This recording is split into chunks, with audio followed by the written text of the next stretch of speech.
So a little information about the .org community. We're an organization that launched in this past year on December 15th. We have about 150 association professionals that are involved in the organization, and we focus on evolving leaders through education, idea exchange, and online network, etc. We have been very agile in listening to our members and providing programs that have been requested. So we're glad to be able to bring this one to you today. So some of the things that we offer that you may want to take a look at, if you go to our website at www.orgcommunity.com, we have a listing of monthly 30-minute webinars. Today is an hour, but moving forward, we're going to have 30-minute webinars, monthly workshops, the ability to become a member of the online community. We're going to have a digital solutions day, or a couple days potentially in the fall, some networking events, and an online solutions guide. So check it out so you can find out more information. And then just a few housekeeping items, next slide is recognizing our partners who has helped us get started with the organization. That includes Higher Logic, Sandstorm, Davis Design Partners, and Real Magnet. So we really appreciate their support. So some housekeeping items. We will send you a copy of the presentation. We will also have it on SlideShare for you to access. You can get your CAE certificate. We'll send you a link to that where you can download it. And then our upcoming workshop will be held at the American Society of Anesthesiologists, and will be on strengthening your path to positive performance. So with that, I will turn it over to Sandstorm. Okay. Well, thank you, Sherry, and thank you for everyone for attending our webinar today about what you can learn from gaming to boost member engagement. So we're going to go ahead and jump right in. So engaging your association members is a constant challenge. Pulling them away from their day-to-day busy schedules to visit your site or read an article or participate in a forum can feel like a near impossible feat. Yes, we have those power users who are very engaged, but what about those members who could really benefit from all you have to offer? Where do you look for inspiration to engage these potential champions? Well, you look at gamification. So when we say that word gamification, what does it mean? Well, one thing, it's not Angry Birds. It's not Space Invaders. And it's not having Vin Diesel or Felicia Day DM a Dungeons & Dragons campaign at your next annual meeting. However, if this happens, give me a call. I have a 12th level thief. I would love to play with them. Even though it would be fun to game with Vin and Felicia, let's get back on task here. So gamification really is simply the use of gaming principles to engage and encourage people to complete tasks and accomplish goals. So why should you consider gamification? As of last year, there are over 183 million active gamers in the U.S. And what's kind of ironic is that 52 of those gamers are women. And then when you look at the global 2,000 companies, more than 70% of those have at least one gamified application. But why is gamification so vital for online success? Well, first of all, members like to be recognized. They like to be made to feel special. They want to feel more than just that number or just that name in the directory. They want to feel, if you will, the love from the association. Next, people are competitive. Even though we don't like to admit it, some people do, some people don't, they are highly competitive. And we want to really kind of tap into that and use that to our advantage with engagement. And finally, looking a little bit bigger, associations are looking for long-term engagement from their members. They want them to stay here for the long haul, and using gamification can help. Now, let's talk about this idea of gamification and really make it a very simple thing to think about. Because gamification is really all about motivation. 70% of U.S. full-time employees are not motivated by what they are doing at work. But World of Warcraft players are highly, if not extremely motivated and can spend up to 17,000 hours online. Games truly understand how human motivation works. By tapping into your member motivations, you can engage them in the same way. So let's talk about some different ways we can tap into those, but first, let's just put it out on the table. A lot of people say, well, wait a minute, I have a rewards program. Isn't that gamification? Well, no, not really, because rewards programs are more about extrinsic rewards, more external, which is not a type of gamification. Those successful for pooling those frequent flyer miles for each coffee purchase, the reward program delivers a short burst of engagement. Basically, you use it whenever you want to buy a frequent flyer mile or pay for a hotel or whatever. That's when you use your rewards. It's very passive. Otherwise, it's very passive, so you want to make sure that you have something that's more engaging. Successful gamification environments tap into the intrinsic rewards. Let's call it more the emotional motivations of the member. By using proven intrinsic rewards from the gaming world, your members will achieve a higher level of engagement and will want to come back for more. So, let's talk about those intrinsic rewards. First off, we're going to talk about autonomy. In this case, this is the ability for a member to discover and learn. You want to create an environment where they're enticed to stay, to look around, to click on things, to engage with your content, and potentially share it. You want them to have the control with your content and feel like they're doing and learning something from that and sharing it. You also want to have mastery. The member needs to be urged to be better or make progress. They want to feel like they can improve. So they want to use your content to, if you will, master their skill. And finally, they're looking for purpose. Members want to attain a bigger goal in themselves. They want to join a community. Why else join an association except to promote myself, enhance my career, and join a community of like-minded people? And they want to feel like they make a difference. So using intrinsic rewards and other gamification techniques, your association can expect a higher member engagement. They can also expect increased web traffic on any kind of online media. You can engage with all your members, including those millennials. And you can stay connected with members through social avenues. So what techniques will bring those members back? To best brainstorm these ideas, at Sandstorm, we look both inside and outside of the association space.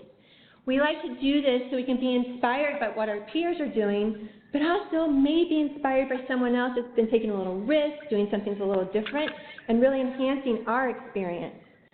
So that's what we have here coming up, are some different examples we'd like to share as we start down our gamification adventure. So using some gamification terms, we're looking at Mission 1, Session 1. Get more members to complete your profile. Your task is to add a profile progress bar. This should have an amount of effort of about 2 cherries. So, when respondents were asked whether they prefer to have some indication of progress, 75% said yes. Users want goals, and they want to feel like they accomplished something. So who sets that bar for progress at the highest level? Well, of course, LinkedIn. LinkedIn embraces the intrinsic reward for mastery. They reward you to complete a profile and give you clues and clear direction along the way. They also tap into the competitive nature of members by seeing immediate results on who is looking at your profile. Being a sought-after, high-performing player in a networking adventure is as simple as adding your resume, uploading a picture, or providing your zip code. They've made it easy, but it has big impact, and it gets you to connect with your peers. Mission 1, Session 2, Task. Update language in the profile form to be more provocative and engaging. Amount of effort, 1 cherry.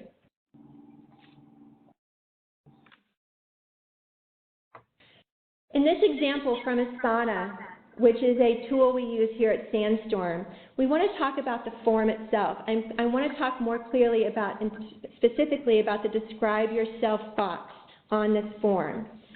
In this case, they've started using some gamification qualities, a little character, a little challenge, a little bit of an example. So it says, describe yourself. At work, I run social media. At home, you'll find me watching murder mysteries and talking my cat off the ledge, literally. So it has a little personality, a little engagement, a little something unexpected, kind of like those Easter eggs that we all look for in video games. Another example of how we could bring gamification into our forms is the same box of describe yourself, but in this case, describe yourself in 7 words. A simple challenge, something very clear. And what has happened with this is as soon as this was used in a form, the number of words in the description field increased on average 4.5 words. Usually when it just says describe yourself, people put funny, happy, mother, or what have you. But as soon as you put that context of I want 7 words, people are challenged and they respond. So in this case, on average, 4.5 words, and the response rate increased by 98%. A simple form change to enhance engagement and get people thinking, challenging them, and making that profile ever so much more rich.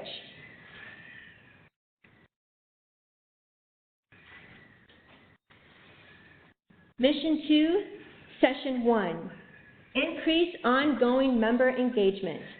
Your task is to use points to incentivize members to come back. Level of effort, 3 cherries. Our example that we want to share with you is Duolingo. Duolingo uses gamification to teach users a new language. Instead of treating the app like a textbook, users are motivated to treat each lesson like a game. By starting with 4 lives per lesson, they earn points and then have the ability to level up and get credits while increasing their vocabulary. By using a multiple point system, earning points and leveling up, users are inspired to learn more. They have a personal relationship of that day-to-day task by earning those points, but then that long-term goal of leveling up. Go switch to laundry before you sleep again. By using these principles of competition and autonomy, Duolingo is changing how users learn a language. And with over 100 million users, they are definitely playing the game. Mission 2, Session 2, your task. Choose points to assign a skill level and connect members to the right educational content.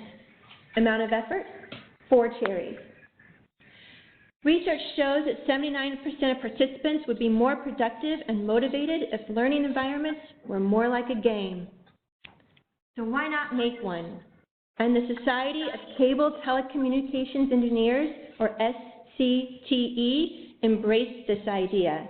After a recent annual meeting, they noticed their members were just SCTV, wrong one, strike that. They were the one that did the courses, that's right, sorry. Members were overwhelmed by the number of courses on their website, the amount of content they had there. Members just couldn't find the right content for them and they were getting overwhelmed, therefore dropping off. So what SCTE did is they created a trivia game to help members choose the right course. So the members would actually start this game and answer questions, and each answer they would give them a point based off their answer, and then they would assign a skill level to the points that they had earned. Those points then would also reflect in the content that would best match their skills and also help them improve it. So through a trivia game, they were able to identify the content that the member needed the most. What else is that to say? But they used mastery. They wanted people to really use that intrinsic idea of mastery, and they were able to really help their members learn and grow. Okay, Mission 2, Session 3. Award badges for online participation. This amount of effort we're looking at is 3 cherries. Many gamified experiences use badges and points as a reward structure. And according to the MacArthur Foundation, digital badges are designed to make visible and validate learning in both formal and informal settings. And they hold the potential to help transform where and how learning is valued. So I think we're all familiar with one group that does this really well, Fitbit. We all see those bracelets that everyone is wearing, and they're walking and they're tracking all their activity, all their movements. You know, it's hard to get off that couch, but people get off the couch for badges. And that's the thing that really enhances it, that commitment to do more, and I'm going to award you with a badge. And the nice thing that Fitbit really does is they don't just award you for running a marathon. Sometimes it's just those little bitty things that need to be awarded, like going up the stairs, going up 10 times, going up 25 times, or you have 5,000 steps, but also having a little fun with it. In this case, this example, we're showing the Urban Boot badge. This person did 15,000 steps in a day. So instead of saying, congratulations for those 15,000 steps, they're having a little wit, a little humor with the Urban Boot, which is a nice synergy with who Fitbit is, and it's enhancing their brand. Another company that's done this really well is Deloitte Learning Academy. This is a division of Deloitte where they have used gamification techniques in an online portal and a mobile application to engage their executive audience. By adding an award badge and sharing comments and ideas or achieving status through a leaderboard, their attendees have embraced this application wholeheartedly. They have feedback from their clients that this is addictive, and competing with their peers is helping them reach their learning goals. So by just having this little bit of a challenge has really helped them grow and enhance the experience for all their members. So here we have some pictures of their badges. And one interesting thing we want to talk about is that after just 3 months, they launched it, and within 3 months, they had a 46.6% increase in daily return visits. Those members were coming back to earn those badges because the top user, after just 3 months, had already collected 30 badges. And one of the most interesting things here is that their Leadership Academy graduate badge, which is supposed to take 12 months to do, a person did it in 3. Now that's some challenging, that's some commitment, that's mastery, and it's also, holy cow, that is a lot of competitiveness between those members.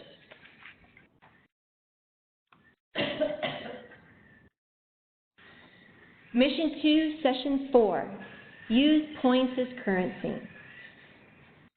Amount of effort, 3 cherries.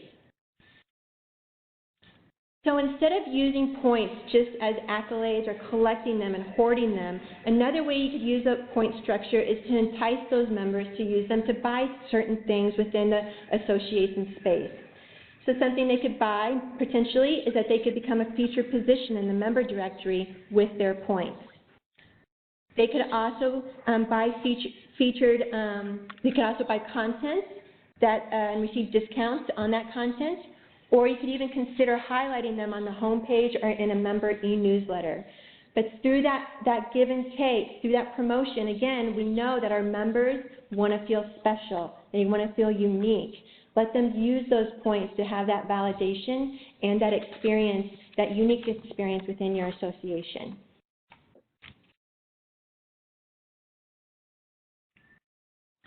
Mission 3, Session 1, increase member engagement during and after annual meetings. Task, create a digital scavenger hunt. Amount of effort, 4 cherries.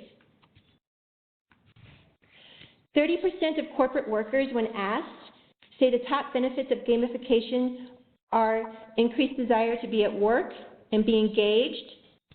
27% said they were inspired to be more productive at work, and 20% stated a sharper focus on tasks. So the Competitive Carriers Association, CCA, realized at their annual meeting that the attendees weren't accessing the content or weren't visiting the booths as much as they should. And that was resulting in them in missing a lot of opportunities to engage and to share at their annual meeting. And they just didn't feel like it was the best use for the annual meeting. So they decided to really get people empowered and created a mobile scavenger hunt. What would happen is the members would download the information, and they would go to the booth, and at the booth they would engage with the people there, learning about what they were promoting, the content that they had, and they would also unlock a badge. So they went around to all the booths at the annual meeting and kept collecting and unlocking badges.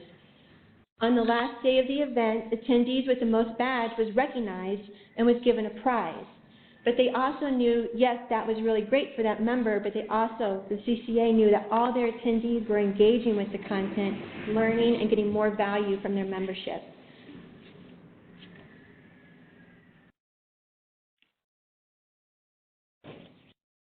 Mission 3, Session 2, create a social app. This one has a high amount of effort of 5 cherries. So everyone knows that apps are the things that everyone is looking for. Where's that app? Do you have an app? Do you download an app? Well, that's great if you just want to have an app, but there might be a reason to have it, and that's what we want to think about is what is the reason to have that online presence. In this case, We Day is an organization that turns inspiration into action by empowering young people to change the world. They have schools called the We Day Schools, but they also have an annual event called We Day. This one-day event has grown from a single location into a series of 14 stadium-sized events across Canada, the US, and the UK. So it has a lot of members and a lot of people embracing this idea of coming together for the good. So the founders of We Day were facing a challenge to keep over the 200,000 members, those 200,000 students nonetheless, engaged. They wanted to take the spirit and feeling of connectivity and empowerment and education they saw at the annual We Day event and make it something that is far more constant in the everyday life and also very much empowering for the students. So what they did is they created an app. In this case, the app made sense, and it was an app as well as a web app, which was a very good distinction because some people may not have a smartphone or something like that, so they wanted to give them the opportunity to participate with a web app. So they did both of those different online tools to digitally engage and motivate participants and educators throughout the year. We365 uses gamification to motivate youth to accept a challenge. They receive daily motivations. They track and verify their volunteer hours. And they can be part of the larger community of people that they met with at We Day. They can continue that after they've gone home and they've gone back into their normal world.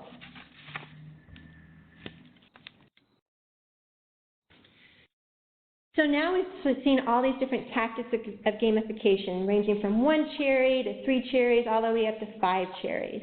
Some are simple updates, some are bigger initiatives, but they all can be used in different ways to intrinsically motivate your members to engage more. But what about the return on your investment?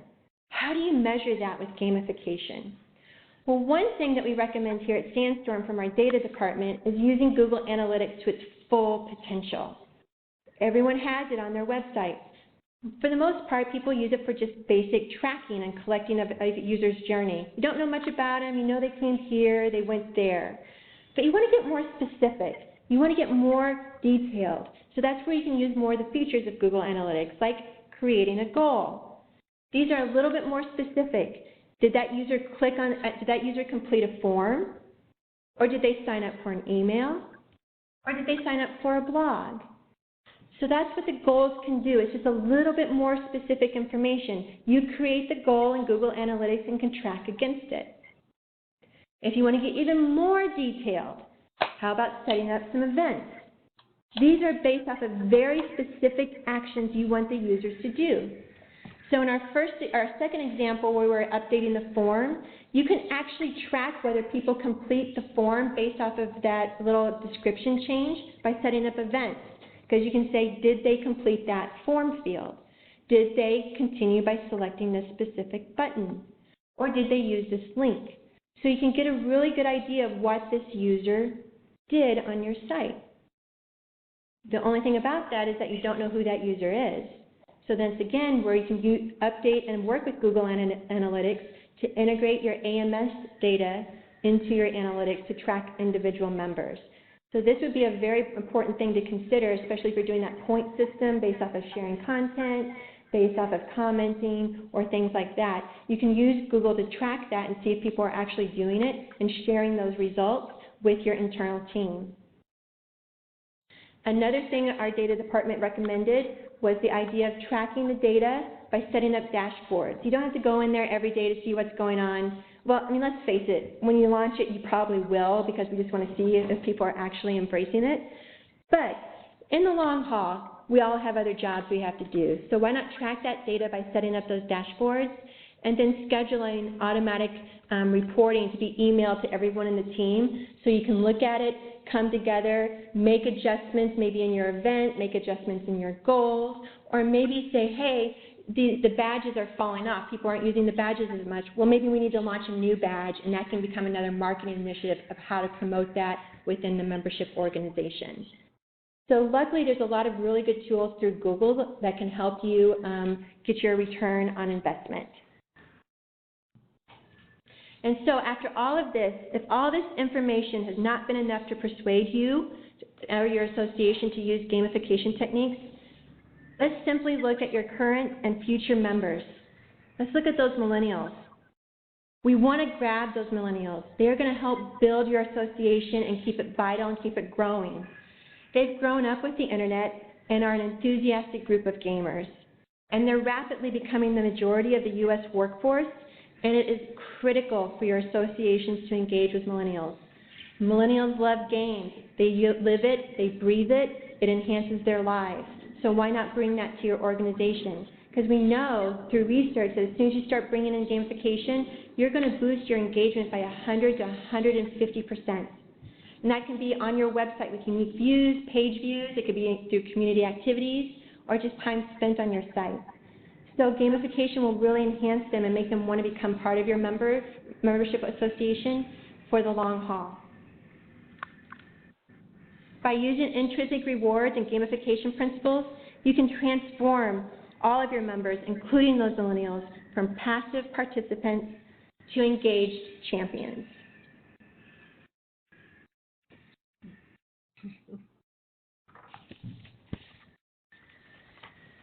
Okay.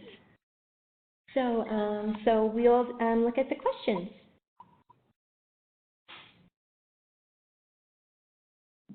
Okay, this is a little small.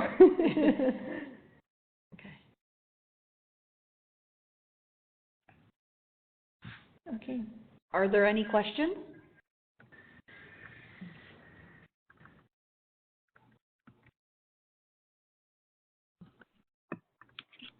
To put it in the chat, or do you want us to unmute ourselves? You can unmute yourself.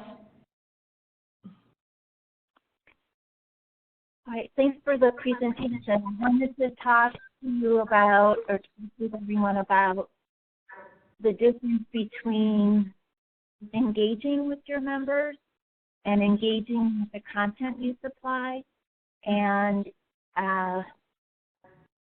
setting that against whether engaging with the content is the same as learning the content. And sometimes I think people get a little mixed up when they measure the metrics of engagement with the content, that those people then are actually learning that content. And I think that the two can be very, very different. It depends on how your badge is set up. Or how your reward is set up. So I was wondering if you could talk about that a little bit.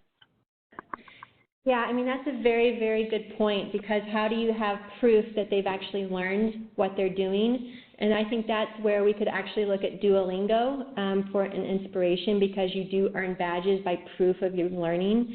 So you want to set up a different kind of system where, yes, you earn points maybe for just completing it, but you could also earn a badge by completing it with no mistakes, completing it, like have a number of days where you haven't missed anything, and then you would then level up to something else. So those, I think, to have just a point system to engage with your content is a little bit of a risk, what I'd recommend is looking at that point structure and breaking it down based off of what you want those users to do. Do you want them to learn? Well, you need to have proof in that learning, if you will, construct. So that's where you could use points, leveling up, and then badges to help with that learning. Mm-hmm. And then the badges and the leveling up has to be tied with an assessment that truly shows that they learned something. Absolutely, absolutely. Thank you. We can read them out. We have some questions that we're going to read out loud and then answer. Okay, presentation. The question is, do your Cherry estimates assume a specific software package? No, not really. I mean, some of them, like for example, with the, let me go back here. I'm thinking about the, like a status bar, a profile status bar. We were looking at more of that in a holistic way of this many cherries, but you could use a lot of, like if your website is run in a content management system like WordPress or Drupal, or even I think we looked at Sitecore, they all have modules where you can add progress bars.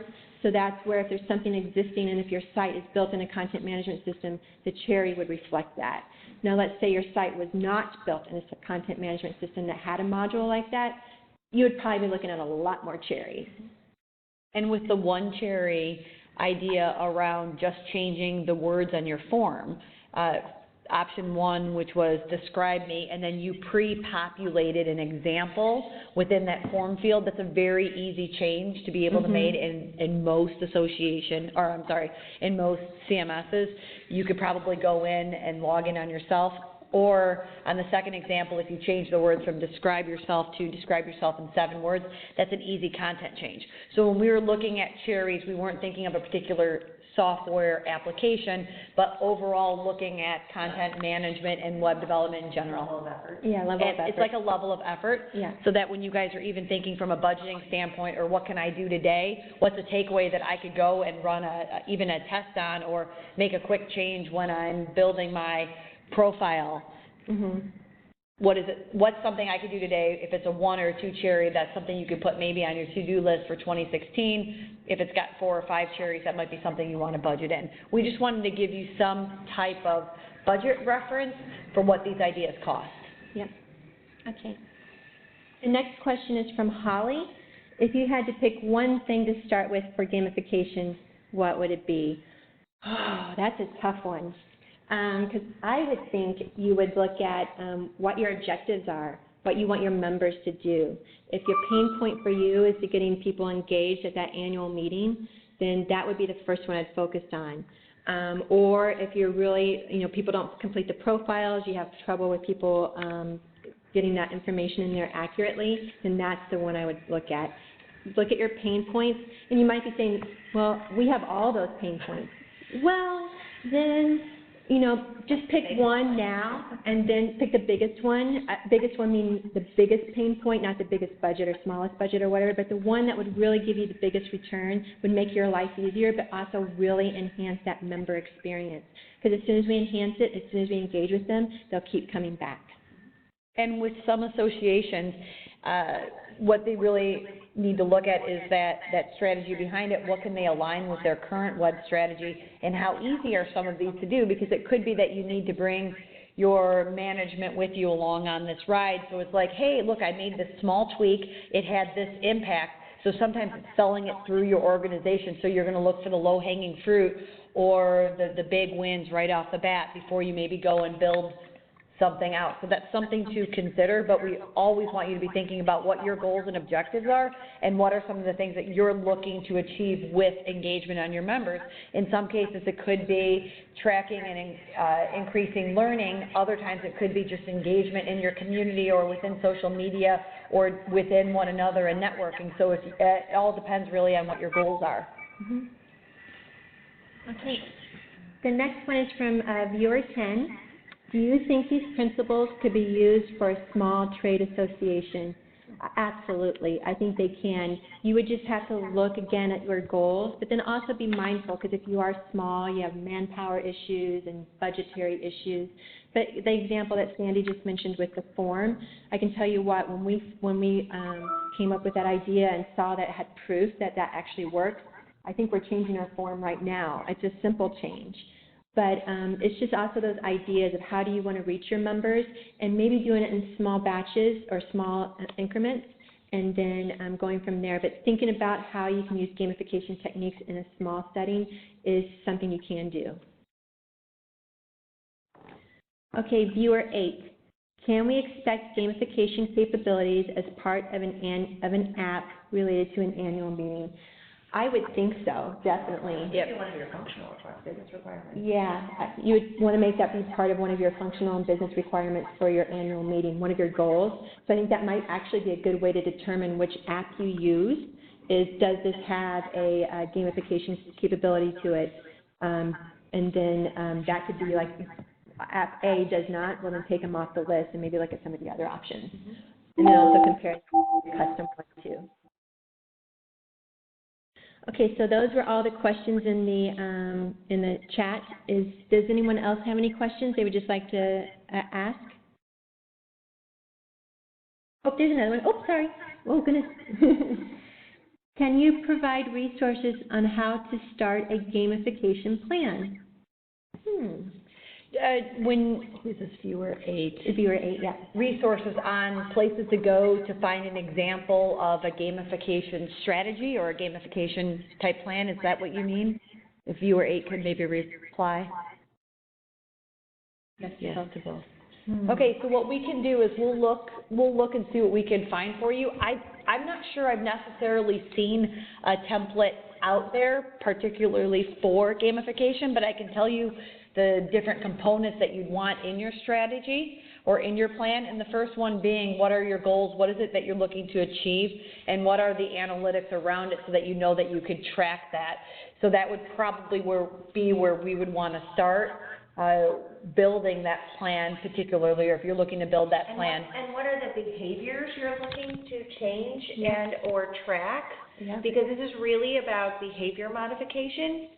So breaking down those behaviors would help you prioritize the things that you want to change from a gamification perspective. Absolutely. And we would also put as a second part, starting to look at your members and looking at those demographics and who your users are and what it is that matches their user needs, right? So as you're getting to really know your members, maybe doing some user research or some surveys or gathering insight from, if you have a data department or if you're doing it on your own, learning more about who your members are and what aligns with what their needs are. If you've got members that are really looking for more networking opportunities and maybe they just want a reason to be able to go meet somebody that they've been wanting to talk to, and if that's something that they're looking for, putting that in the plan. And it's always, networking, everybody always wants to do networking, that's a good example. And networking is difficult for people to do. So if you gamify the networking, that's another way to add value to your members because it gives them a reason for talking to someone else, right? It gives them a purpose. So they walk into a room of people they don't know, they would meet maybe 5 people new. Yep. And with the digital scavenger hunt, that might force them, one of the ways that they earn a badge is to meet somebody that, you haven't met that's from another country. Or go to, like it just gives you the reason and the opportunity to walk up to someone because you've got a purpose there as opposed to just being like, hi, my name is Sandy, I'm with Sandstorm. So it just depends on who your members are and what are some of the things that you've heard from them that they're looking to do. So we've started with kind of the goals, we've talked about the analytics around it, we've talked about the particular users. Then as part of your plan would be kind of a timeline. Are we looking at a 12-month plan? Are we looking at a 24-month plan? And then I'd want to align that plan with what your web strategy is and what your digital marketing strategy is, right? So this is not something that can kind of stand alone. And what your event strategy, even your offline. And your offline event strategy. So this is really one component that you're looking at that aligns with all the other ongoing activities that you have today. And it's a really great way to start small and give something a try and see the members experiencing it and engaging with you and gathering that feedback that will give you the support to then do another activity or add additional interest over time. Absolutely. Okay, and then viewer 23, do you factor in time with the engagement? Could you explain what Yeah. you mean by factor in time, or do you mean like Measuring the Time time spent for on, people? like, engaged, or? Time for the user. Oh, is this time for the user to actually complete the task or earn the badge? Oh, how long it takes to do a task. Yes, well, I think what, you mean from the badge perspective particularly, or earning points? Yeah, I mean, it depends on which tactic you do. So, and also, sometimes when you add time in, it becomes another kind of construct of a challenge. If I'm answering this question correctly, kind of like, again, Duolingo, you sign up for, I can do 10 minutes a day, and then they send you an email at the end of the day saying, hey, you didn't do your 10 minutes today, complete it. So you do want to keep that in mind. Like if it takes a long time for them to earn that badge, they're not going to. You want to keep it kind of short. But then also, you can also get that information from your users once they start using it, get in a little bit of insights there, or if they start dropping off and you see that in your analytics, then that might be something you want to consider changing. So time is an issue, but at the same time, it just balances with all the other requirements that you have to think about when you're starting to gamify an experience. If I can add another concept around time, if you started collecting, for lack of a better word, points around how often somebody is logging in, let's say, and how often they're contributing, or maybe they're tweeting, or they're searching through content and reading different blogs, and you start tracking how often or daily they could be earning more points for that activity. Those points over time then could turn into some currency. One example Jana had given is that you could, some associations allow members to pay to be maybe raised on the member directory. They can be promoted on the member directory. You could allow, maybe there's an extra, I don't know, X number of dollars that you could pay to play, or you can engage to play.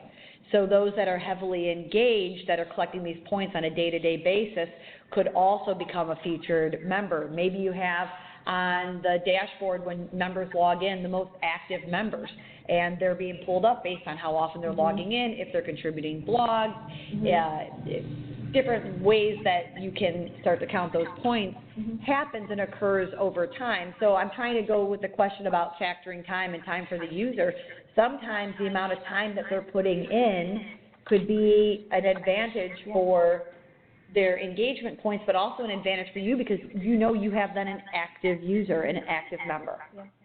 And I've also seen different gamification environments where they actually reward users for the amount of time or the amount of tasks that they complete, not only through badges, but by letting them, say you spend 10 hours on it or whatever, then you're allowed to start commenting and being part of the community. Or if after that 10 hours, hey, here's a new way you can change your profile and update it and make it look a little bit different than everybody else's. So there's different ways you can also reward them with that point structure and also use of their time to keep them motivated, because you know that all makes them just feel a little bit more special, which is one of those things that we saw that they want to do. That was kind of a long answer, but did we address the factor in time with the engagement question?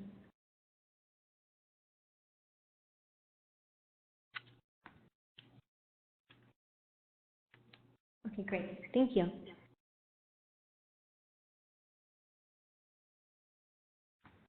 Are there any other questions out there that we could help you out with or get any more information for you?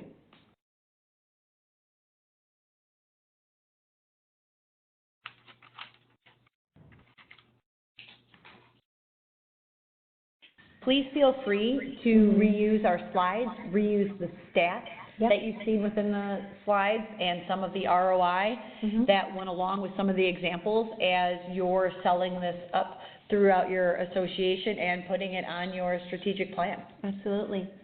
And then, where's the last slide? Oops. There it is.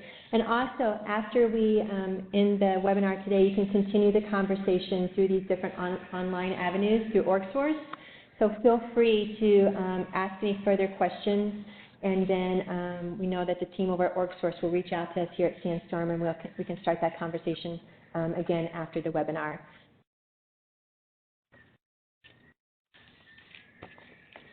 Great. Well, thank you so much, everyone, for attending our webinar. And we'll send everyone an email so they can, with a link to download the presentation, so they have that.